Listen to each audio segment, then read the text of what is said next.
Extraordinary, collaborative, and productive meeting of the G7. Everyone at the table understood and understands both the seriousness and the challenges that we are up against and the responsibility of our proud democracies to step up and deliver for the rest of the world. That's what the G7 is all about, and rallying the world's democracies to meet the challenges that the world faces and deliver for our people and for people, quite frankly, everywhere. Ending the pandemic and maintaining robust support for an equitable, inclusive global economic recovery were the top priorities of our nations as we got together. We know we can't achieve one without the other. That is, we have to deal with the pandemic and in order to be able to deal with economic recovery, which, as we're doing in the States, but we committed that we're going to do more for the rest of the world as well.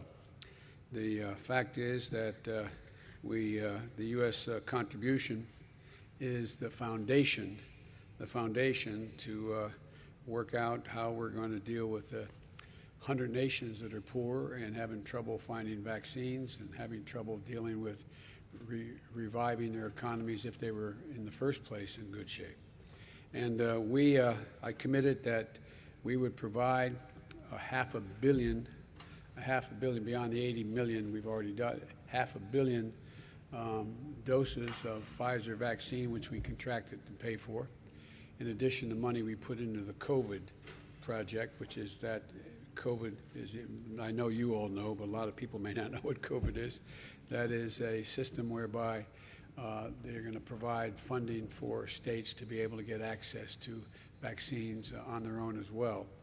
But the bottom line is what that generated was a commitment by the rest of our colleagues at the G7 that they would provide another $500 million. So we're going to have 1 billion doses of vaccine. And in our case, that includes sharing more than not just the 1 billion doses overall, but we're going to provide for 200 million of those doses by the end of the year, another 300 million by the first half of next year.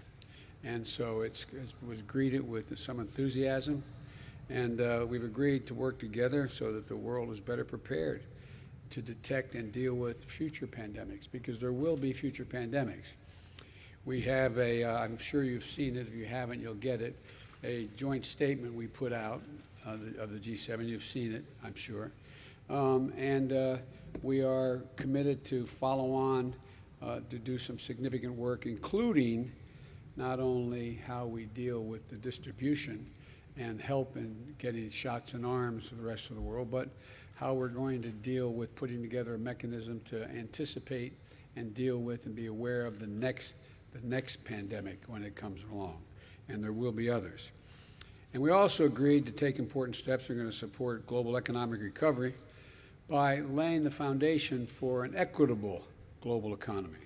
Critically, the G7 leaders endorsed a global minimum tax of 15%. So many corporations have been engaged in what are essentially tax havens, deciding that they would pay considerably less in other environs around the world. But this is going to make sure there's a minimum tax, and I'm going to move on this at home as well. Minimum tax for corporations to pay for the profits they make anywhere in the world.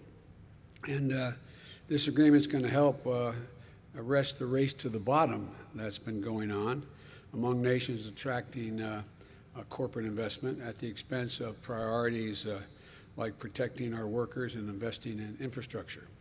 We also made a momentous commitment at the G7 to help meet more than $40 trillion need that exists for infrastructure in the developing world. I put forward an idea that was called, we named the Build Back Better World Partnership, which is, we're calling it the B3W. The point is that what's happening is that China has its Belt and Road Initiative, and we think that there's a much more equitable way to provide for the needs of countries around the world. And so it's a values-driven, high-standard, transparent financing mechanism we're going to provide and support projects in 4 key areas: climate, health, digital technology, and gender equity. And we believe that will not only be good for the countries, but be good for the entire world and represent values that our democracies represent, and not autocratic lack of values. By harassing the full potential of those who are harassing, we're going to have to change things. That's the whole idea. But here's the deal. We're going to make sure that we're able to pull together the ability to use the development financing institutions and other development tools to expect a bold new infrastructure investment in low and middle income countries over the coming years, much of it coming from the private sector, which will generate, the capital put in will generate significantly more capital from the private sector. We also made a historic commitment to permanently eliminate the use of our public finance to support unabated coal projects around the world, and to end them by this year. The G7 agreed to that, and those who are not members but visiting members who are participating in the G7 who have coal-fired facilities have also agreed that they would work in that direction as well. So transitioning the world to cleaner energy sources is urgent, it's essential. If we're going to beat the climate, and there is, one of the things some of my colleagues said to me when I was there was, well, the United States' leadership recognizes there is global warming. And I know that sounds silly, but you know, we had a president who basically said it's not a problem, global warming. It is the existential problem facing humanity, and it's being treated that way. So we're going to provide up to $2 billion to support developing countries as they transition away from unabated coal-fired power. In addition, we also agreed to tackle corruption, which is a threat to societies everywhere. I pointed out in the conversation I had with one of the leaders of, well, actually with China, and it was a request for me not to try to, when I was asked what I was going to be doing after being elected, I said we're going to reestablish the strength of American relationships so we can be counted on again, alliances, and suggested that, well, maybe you shouldn't get the Quad, meaning India, Japan, Australia, and the United States working together. And maybe you shouldn't be pushing on strengthening the European Union to deal with the West, not just to have, and so on. And I said, for an American president to, every president to be sustained, or prime minister, has to represent the values of their country. And I pointed out, and I mean this sincerely, we're unique as a country. We're unique in the sense that we're not based on ethnicity or geography or religion. We're one nation that said we organized on an idea. We hold these truths to be self-evident, that all men and women are created equal. Sounds corny, but it's real.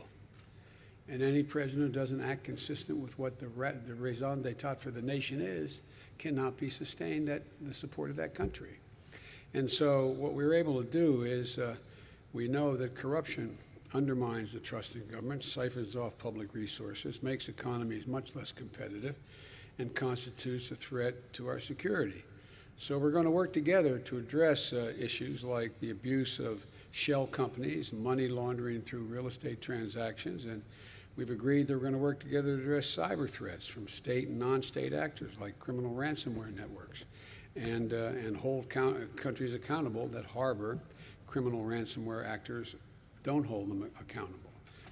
And over the past few weeks, the nations of the G7 have affirmed that democratic values that underpin everything we hope to achieve in our shared future, that we're committed to put them to work. 1, delivering vaccines and ending the pandemic. 2, driving substantial inclusive economic recovery around the world. 3, in fueling infrastructure development in places that most badly need it. And 4, in fighting climate change. The only way we're going to meet the global threats is by working together and with our partners and our allies. And I conveyed to each of my G7 counterparts that the United States is going to do our part. America is back at the table. America is back at the table. The lack of participation in the past and full engagement was noticed significantly, not only by the leaders of those countries, but by the people in the G7 countries. And America's back in the business of leading the world alongside nations who share our most deeply held values.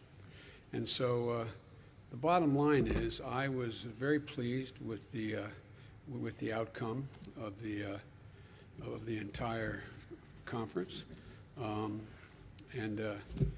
You know, I noticed there was a lot of coverage of my individual comments made by my colleagues about how we were all getting along together. But the truth of the matter is we did.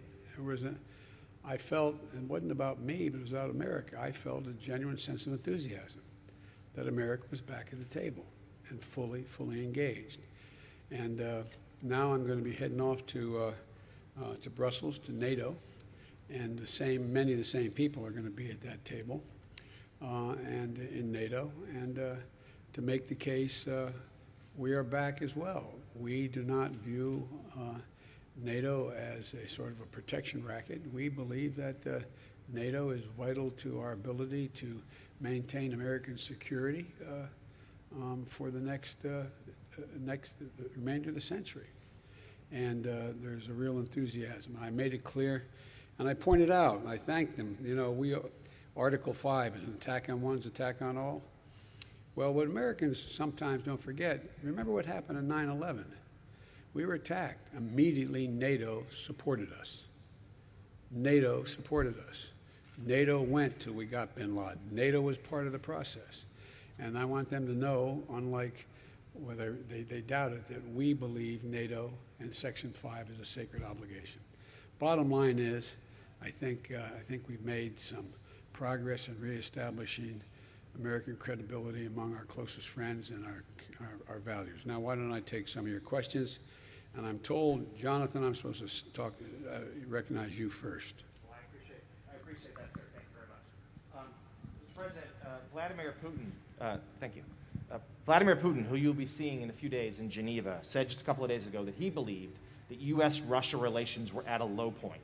In what concrete ways could your summit change that? And then secondly, on the same topic, you have said previously and in the run-up to the summit that you would be unafraid to call out Russia's disruptive actions like cyber hacks, Ukraine, election interference. But you're not having a joint press conference with Putin.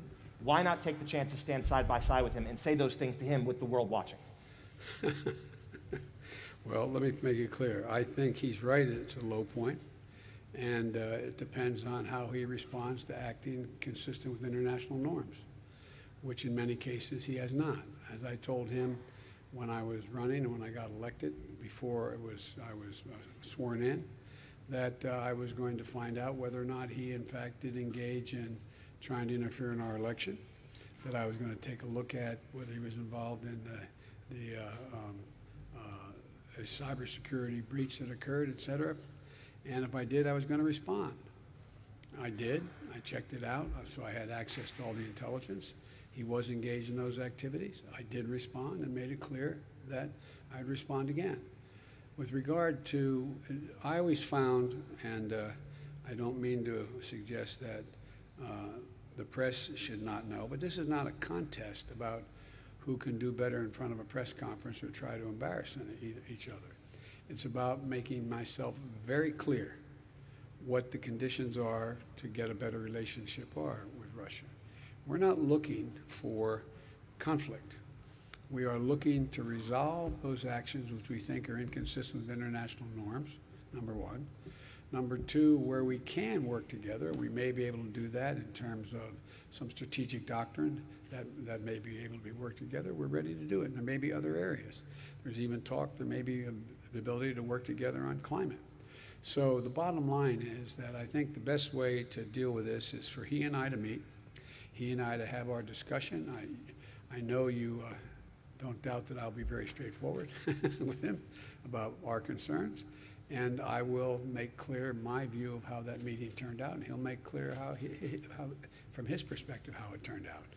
But I don't want to get into being diverted by did they shake hands? How far did they talk? Who talked the most, and the rest? Now, he can say what he said the meeting was about, and I will say what I think the meeting was about. That's how I'm going to handle it. Okay, thank you. I'm sorry, I'm going to get in trouble with staff if I don't do this the right way. Jennifer Jacobs, Bloomberg. Thank you, sir.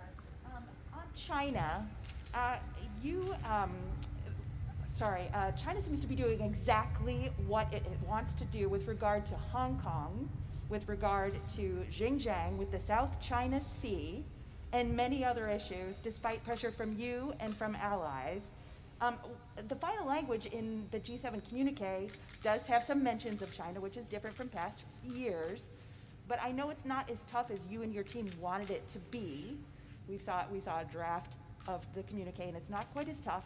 So why isn't it as tough? There isn't very much action in it. There's some calls for China to be respectful, but why isn't that communique a little bit tougher? Are you disappointed in that?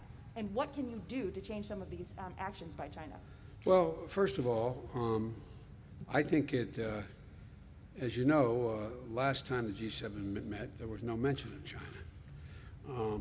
But this time there is mention of China. The G7 explicitly agreed to call out human rights abuses in Xinjiang and in Hong Kong, explicitly.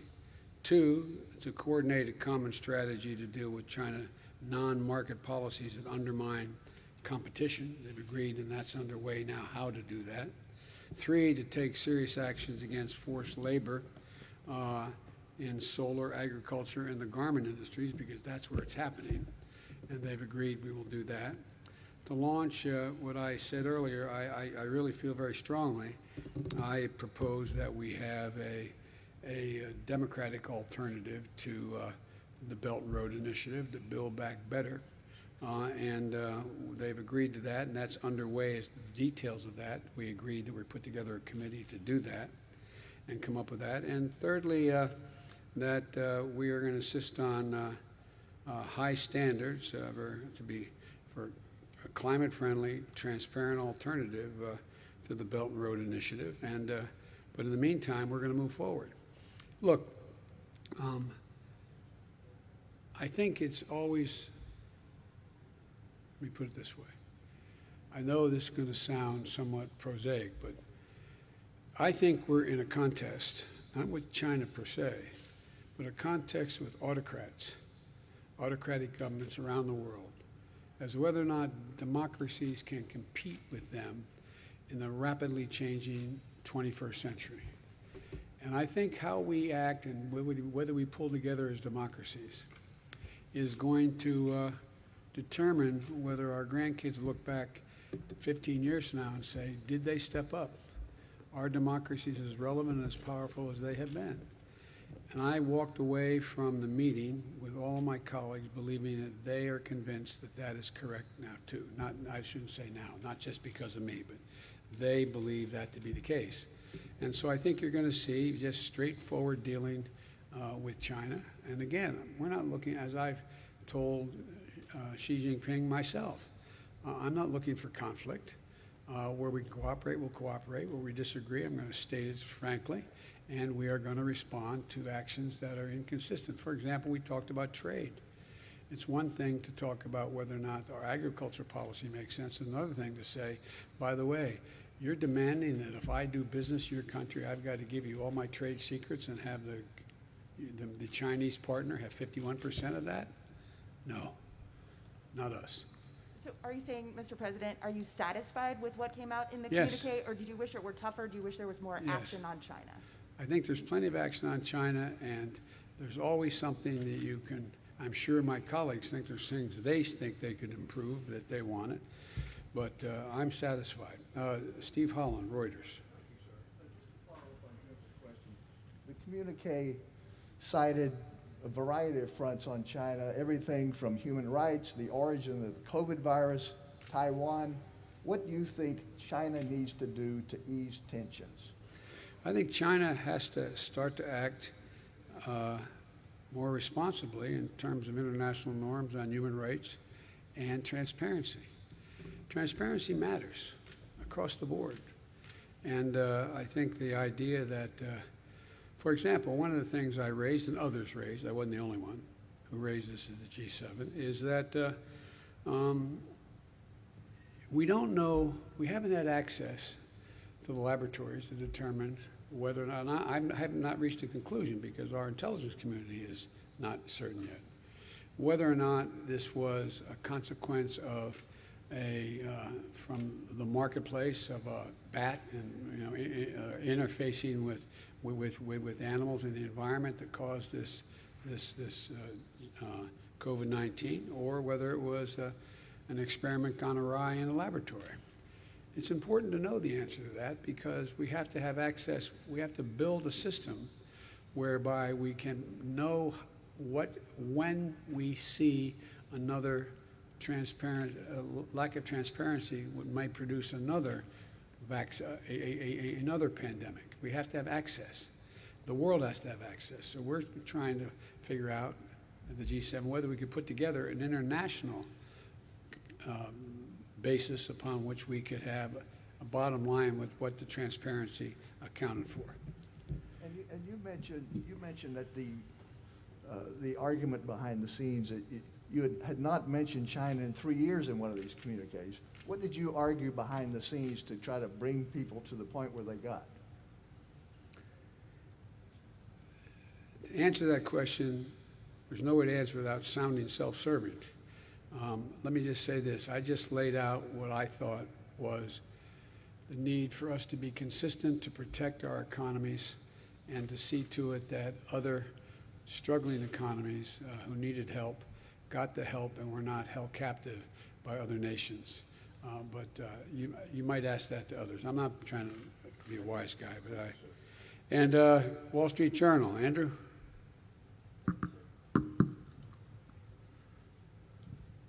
As you said, the G7 countries committed to send 1 billion coronavirus doses overseas. But the World Health Organization says 11 billion doses are needed. Yes. How are you going to bridge that gap? Will the U.S. commit to send additional doses overseas? And given that gap, is it actually realistic to end the pandemic by 2022? It is.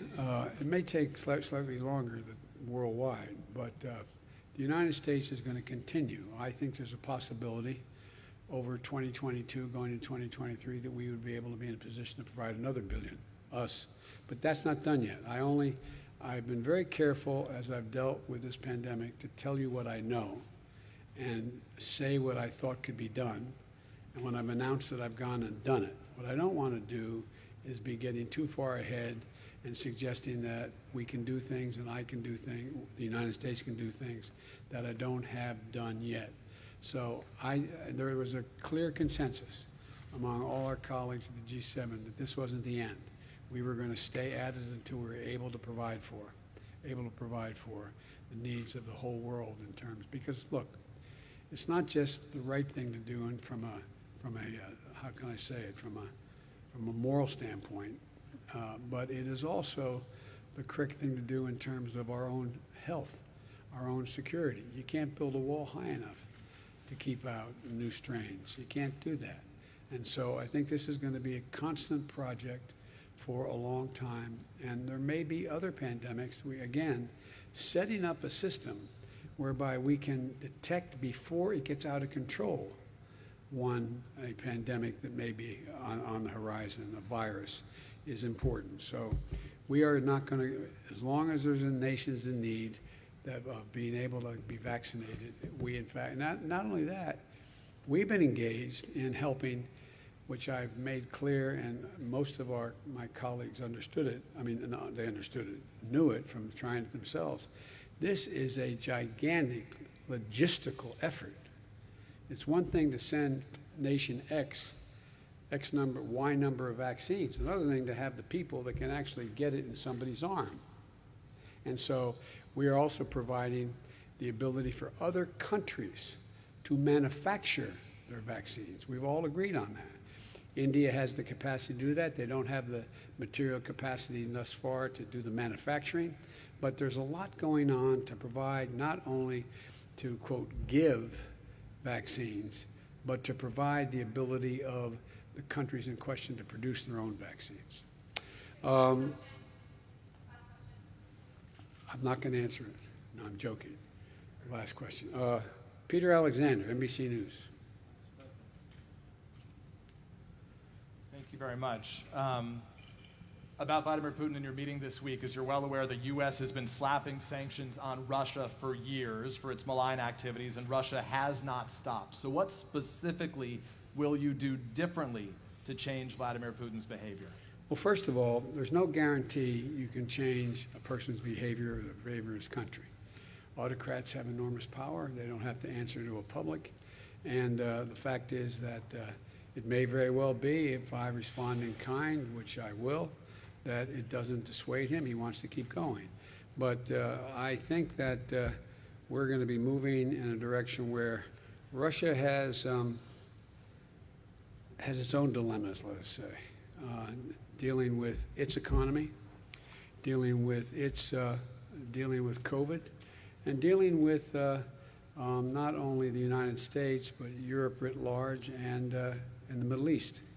And so there's a lot going on where we could work together with Russia. For example, in Libya, we should be opening up the passes to be able to go through and provide food assistance and vital assistance to a population that's in real trouble.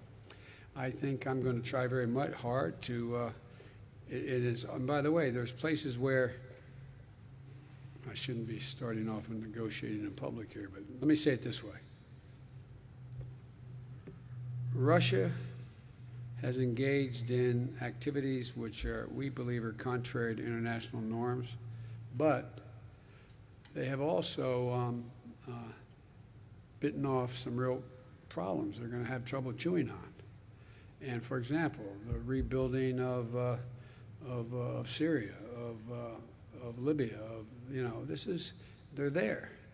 And as long as they're there without the ability to bring about some order in the region, and you can't do that very well without providing for the basic economic needs of people. So I'm hopeful that we can find an accommodation where we can save the lives of people for example, in Libya, consistent with the interest of, maybe for different reasons, but reach for the same reason, the same result. I want to ask you about a comment that Vladimir Putin said today, but why do you think he hasn't changed his behavior in spite of everything the U.S. has done to this point?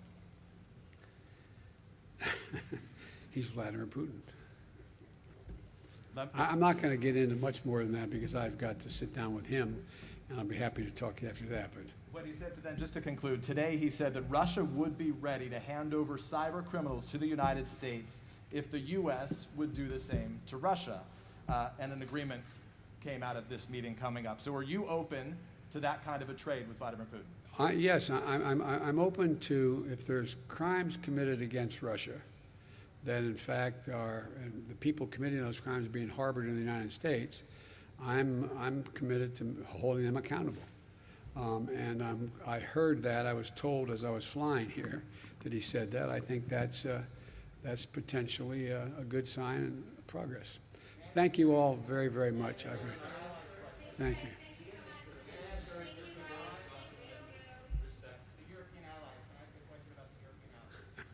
I'm going to get in trouble with my staff. Yeah, go ahead, but I pretend that you didn't answer you. Thank you very much, sir. You have often said repeatedly that America is back. Yes. At the same time, you've kept in place some Trump-era steel and aluminum sanctions. And I wanted to ask you, when you're having these conversations with European allies who are very concerned about these sanctions, how do you justify that? And what are your plans to 120 days. Give me a break. Need time.